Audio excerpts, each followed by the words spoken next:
नमस्कार, MK news देख रहे हैं आप और मैं हूं आपके साथ मर्सी। देश की आर्थिक राजनीति में इंडिया मैरीटाइम वीक 2025 जोर शोर से चल रहा है। थीम है uniting oceans one maritime vision, यानी सागर एक दृष्टि एक। और 29 अक्टूबर को भारत के प्रधानमंत्री नरेंद्र मोदी ने इस मेगा इवेंट में शिरकत की। उन्होंने मैरीटाइम लीडर्स कॉन्क्लेव को संबोधित किया और ग्लोबल मैरीटाइम सीईओ फोरम की अध्यक्षता की। यह आयोजन मुंबई के नेस्को एग्जीबिशन सेंटर में हुआ, जहां दुनिया के 85 से ज्यादा देशों के प्रतिनिधि, 1 लाख से अधिक प्रतिभागी, 500 प्रदर्शक और 350 अंतरराष्ट्रीय प्रवक्ता जुटे। यह सिर्फ एक कार्यक्रम नहीं, बल्कि भारत को ब्लू इकोनॉमी का वैश्विक केंद्र बनाने की दिशा में एक ऐतिहासिक कदम है। सबसे पहले आपको सुनवाते हैं प्रधानमंत्री मोदी ने क्या कुछ कहा। शिपिंग सेक्टर में हुए लाखों करोड़ रुपए के एमओयू भी जारी हुए। ये दिखाता है कि भारत के मैरीटाइम सामर्थ्य पर दुनिया का कितना विश्वास है। इस आयोजन में आपकी उपस्थिति हमारे कॉमन कमिटमेंट का प्रतीक है।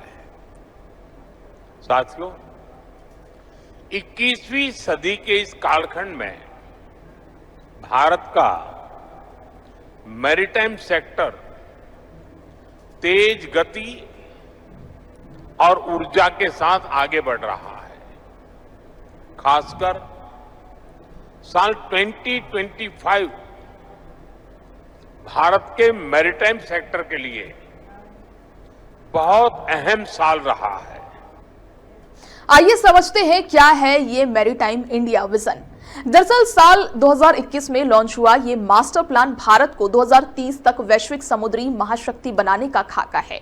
इसमें 3 से 3.5 लाख करोड़ रुपए का निवेश, 150 से ज्यादा पहलकदमी है। लेकिन ये सिर्फ पैसा नहीं, पर्यावरण और स्किल डेवलपमेंट पर भी फोकस करेगा।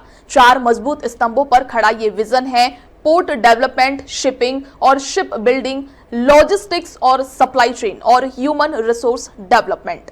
अब इसमें पहला स्तंभ है पोर्ट्स को सुपर पावर बनाना। पिछले 10 सालों में पोर्ट क्षमता 140 करोड़ मीट्रिक टन से दोगुनी होकर 276 करोड़ हो गई। टर्न अराउंड टाइम 93 घंटे से घटकर 48 घंटे हुआ है। मुनाफा 1026 करोड़ से 9352 करोड़ रुपए हुआ। सागरमाला के तहत 5.8 लाख करोड़ की परियोजनाएं, स्मार्ट हब्स, जहां सड़क, रेल, राजमार्ग जुड़ेंगे, कम लागत और ज्यादा स्पीड के साथ। दूसरा है अपना जहाज बनाना और चलाना। भारतीय फ्लैग वाले शिप्स 1205 से 1549 तक होंगे और कैपेसिटी 1 करोड़ से 1.35 करोड़ ग्रॉस टन होगी। 69,725 करोड़ का पैकेज शिप बिल्डिंग के लिए होगा।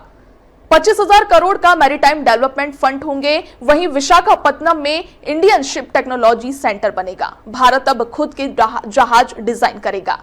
तीसरा है निर्बाध सप्लाई चेन। इससे कोस्टल शिपिंग दोगुनी होगी। इनलैंड वाटरवेज पर माल ढुलाई 710% बढ़ी। जलमार्ग 3 से 29 तक होगा और वहीं सागरमाला से लागत कटेगी और जॉब्स भी बढ़ेगी। चौथा है स्किल्स वर्कफोर्स। नाविक 1.25 लाख से 3 लाख पर निवेश होगा, जिससे भारत टॉप 3 सप्लायर बनेगा। लाखों जॉब्स का इंजन तैयार होगा और सबसे महत्वपूर्ण ग्रीन शिपिंग होगी। हरित हाइड्रोजन, मेथनॉल, न्यूल, ग्रीन कॉरिडोर भी होंगे। ओडिशा में 21,500 करोड़ का ग्रीन फील्ड पोर्ट बनेगा। पटना में 908 करोड़ की इलेक्ट्रॉनिक बोट वाली रिवर मेट्रो बनेगी। ये विजन 2047 तक ले जाएगा, जहां समुद्री अमृतकाल विजन होगा, जहां 80 लाख करोड़ निवेश होगा और भारत बनेगा शी किंग। इसके इतिहास पर नजर डालें तो भारत का 7500 किलोमीटर लंबा समुद्री तट, जो सदियों से हमारी अर्थव्यवस्था की रीढ़ रहा है, लेकिन आजादी के बाद दशकों तक इसे उपेक्षित रखा गया। इंदिरा गांधी की सरकार ने हिंद महासागर को शांतिपूर्ण रखने की बात की, लेकिन बंदरगाहों का आधुनिकीकरण बना रहा, जहाज निर्माण अटका रहा और कुछ खास नहीं हुआ। 1990 तक हमारे पोर्ट पुराने पड़ चुके थे। यूपीए के समय सागरमाला की घोषणा हुई, लेकिन कागजों से आगे नहीं बढ़ी। नतीजा शून्य रहा। जहाजों को माल लोड अनलोड करने में 93 घंटे लगते थे, जबकि सिंगापुर में घंटों में काम हो जाता। व्यापार की लागत आसमान छूती रही, लेकिन अब तस्वीर बदल रही है। पीएम मोदी ने ब्लू इकोनॉमी को टॉप एजेंडा बना दिया है। पीएम मोदी का संबोधन इसी विजन को ग्लोबल स्टेज पर ले जाएगा। भारत का 95% ट्रेड वॉल्यूम समुद्र से आएगा, लेकिन अब हम सिर्फ ट्रांजिट नहीं, हब बनेंगे। लोथल जैसी प्राचीन विरासत को जोड़कर मॉडर्न विजन होगा। आज की रिपोर्ट में इतना ही। और भी अपडेट्स के लिए आप देखते रहिए MK न्यूज। नमस्कार।